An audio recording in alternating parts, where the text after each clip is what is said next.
And marking 25 years of his classic video game, skateboard legend Tony Hawk brings his tricks to town. Live from Brisbane, 7 News with Sharon Gadella and Max Futcher. Good evening. North Queenslanders could face days without power after tropical cyclone Kirrily slammed into the coast overnight. She brought down trees and power lines with tens of thousands of properties still blacked out.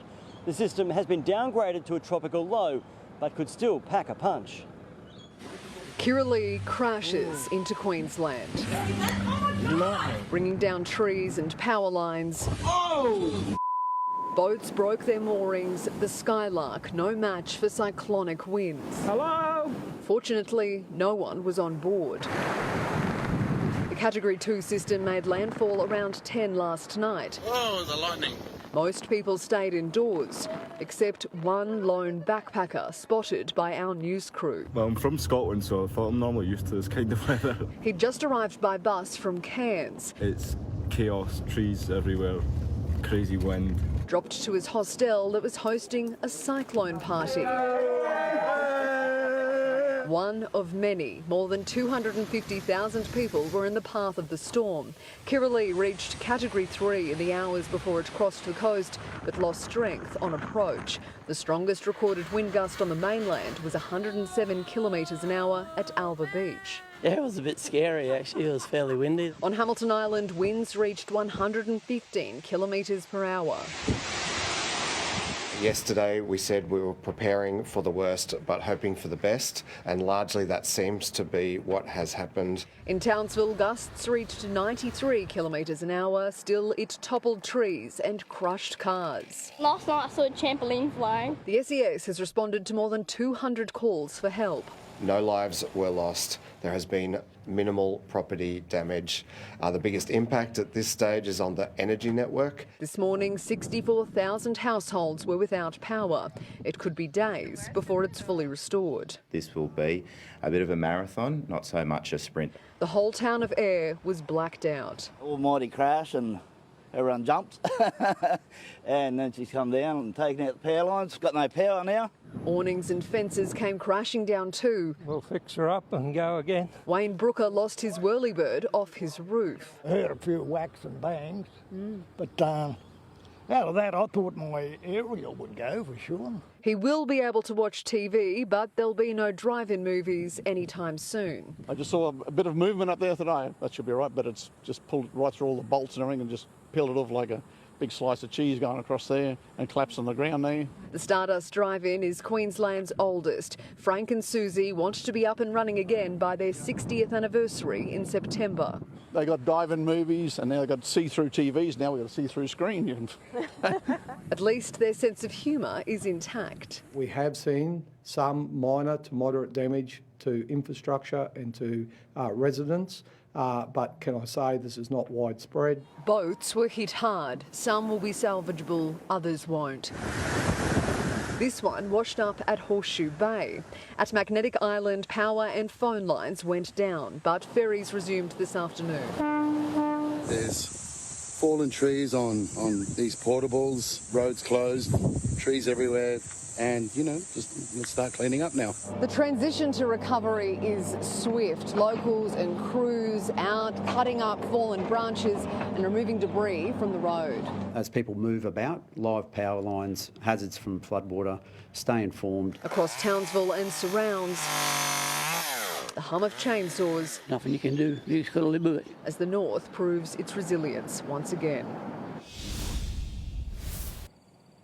And while they are resilient here in the far north, in North Queensland rather, there is a big clean-up ahead. For some, like here at Ayers Stardust Drive-In, it is a bigger clean-up than for others. Most people I've spoken to tell me they really feel like they've dodged a bullet. The overwhelming sense is they were bracing for a Category 3 system, so they're relieved it wasn't worse. Townsville Airport has now reopened, and in Townsville, residents there are being told to conserve water because power outages are affecting treatment plants. I'm told the Premier is expected to tour impacted communities in and around Townsville tomorrow. Max?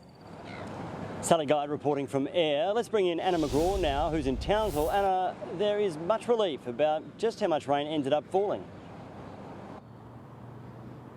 Now, Maxwell, it was a very long night for the residents here in Townsville who were waiting and watching to see exactly what ex-tropical cyclone Kirrily would bring as she crossed the North Queensland coast. And of course, as we mentioned, that system, it did weaken as it made landfall overnight. But as you can see, there's still a big mess that has been left behind, which will take some time to clean up. Of course, the other concern was the widespread flooding and that heavy amount of rainfall which was forecast. But in good news, Townsville so far has been spared. That system this morning was downgraded to a tropical low and it has now moved across the state into the northwest. Now, there is a severe weather warning for many regional towns and communities out there who are right now receiving an absolute drenching.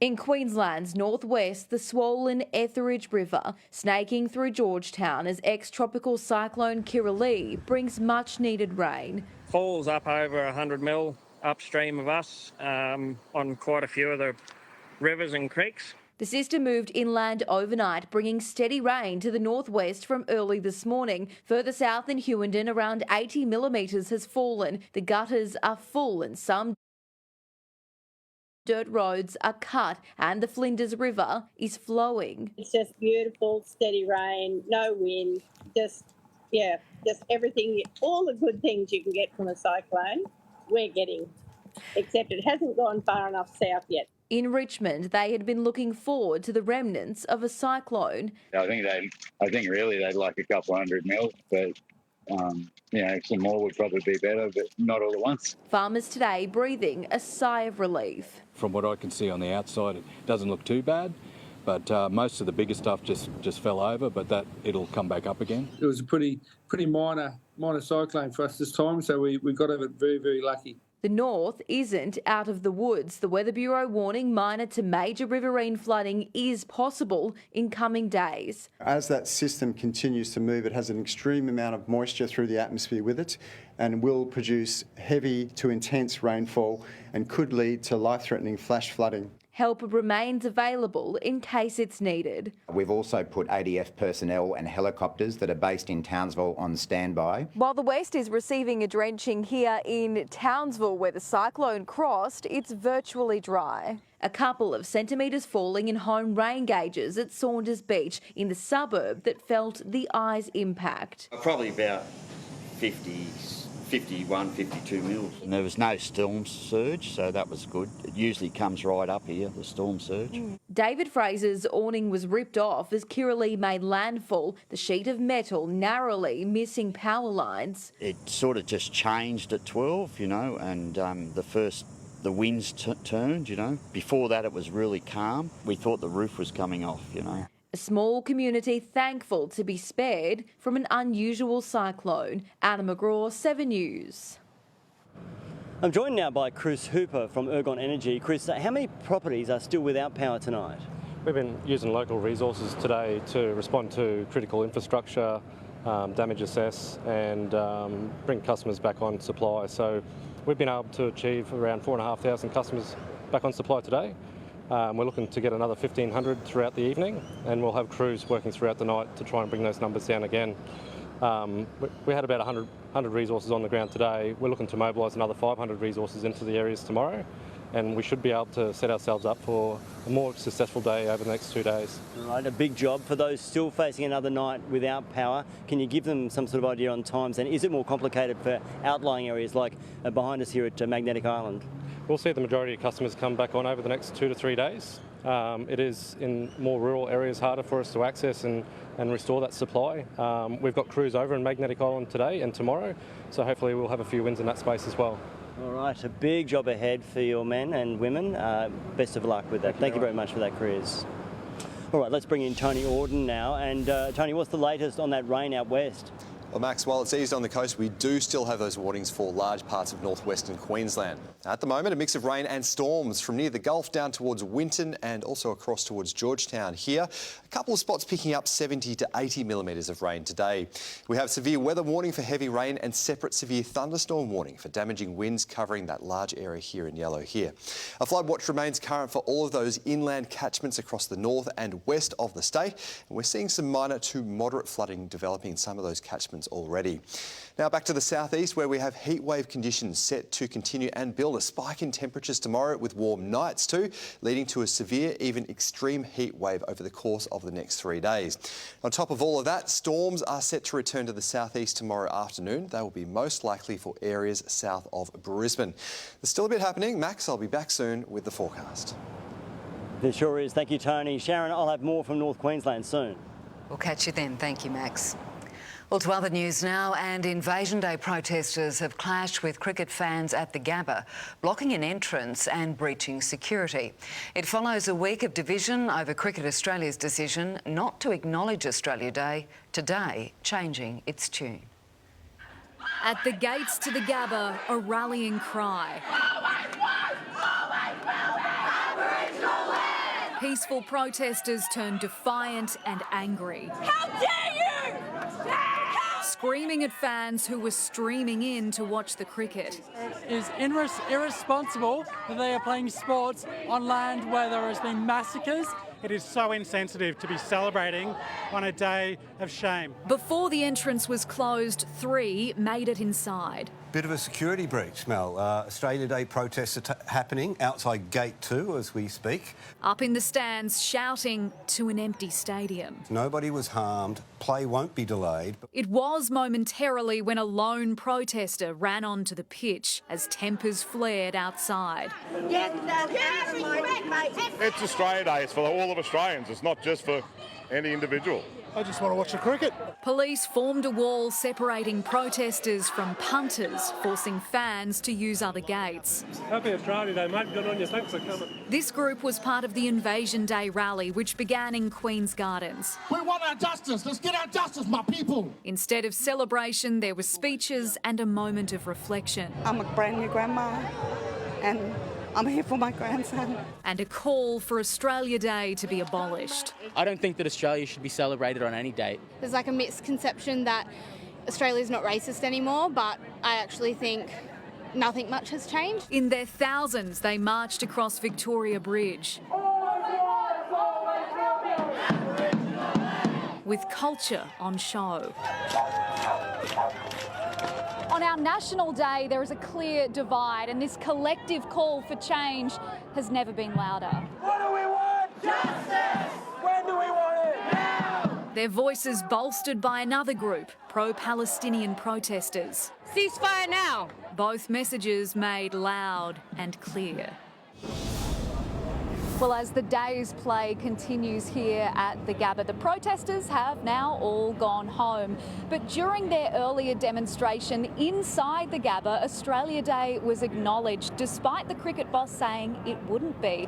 The announcer welcomed supporters by saying, "Cricket fans, welcome to the Gabba, this Australia Day public holiday."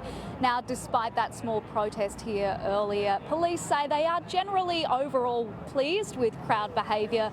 No arrests were made today. Georgia Holland with that report. Well, families across the southeast kept with tradition on a day of celebration and reflection, marking what it means to be Australian. In Queensland, that comes with a strong sense of pride and enjoying the outdoors. The sun, the sea, the seafood, Australia Day's the best. the slang. Oh, she'll be all right. Fair income. It's the day for everything Aussie. Well done. With dunny races and pie eating at Oakey, sack racing on the coast, Happy Australia Day! Woo! and all around appreciation for the freedom and rules of the lucky country. A lot of luck, allow for the wind and don't throw it over the fence. Watering holes were busy. Cheers. But not like the beach. At Tellabudgera, getting in early meant arriving last night. We've got the Barbie in the car that we're going to go get now. We were up at 4:30 this morning to get a spot. At dawn in Sydney, flags were raised together at a reflection service. Air Force roulettes zoomed over the harbour. On a date that's divisive, but when pride still runs deep. Backyard festivities are an Australia Day staple, but the Millers in Redcliffe have moved to the front lawn this year to spread the joy. Loud and proud, celebrate Australia Day. At City Hall, there was a sense of belonging.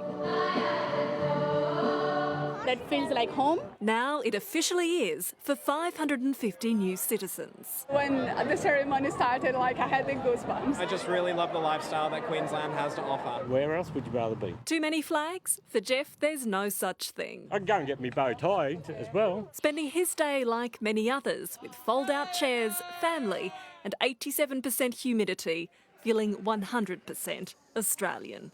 Michelle Jensen, 7 News.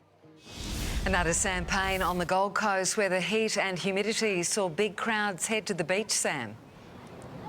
Sharon, this is Surfers Paradise Beach, where the flags have just been taken down for the evening. But as you can see behind me, there's still quite a lot of people in the water across the day. Lifeguards and lifesavers had their hands full, with over 150,000 people hitting our city's beaches. It was even busier in the waterways under the watchful eye of dozens of police.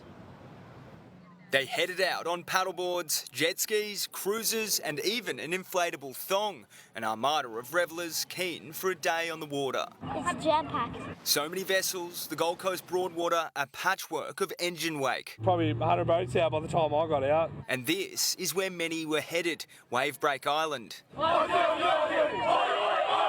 At times appearing a little out of control. It was the focus for police. There were teams of officers keeping an eye on the Australia Day antics. We are targeting drink driving and drug driving and obviously checking people's safety gear on their boats. Beaches were busy right across the Gold Coast, with thousands of swimmers watched closely by volunteer lifesavers.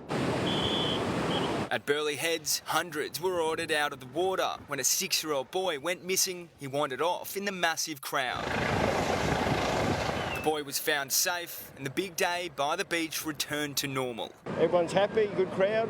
Lovely to see so many people here enjoying the day. There were rescues at Duranbah and Surfers Paradise. The waves weren't big, but flash rips caused trouble through the afternoon tide. It's always a worry if people aren't swimming in the flags. If you're with the lifeguards and the lifesavers and something happens, anything at all, we can help. Tomorrow, less clouds and more blue sky. The crowds will be back on the Gold Coast. Sam Payne, 7 News. Outstanding Aussies honoured on our National Day, the Australian of the Year, fighting to cure the disease that's trying to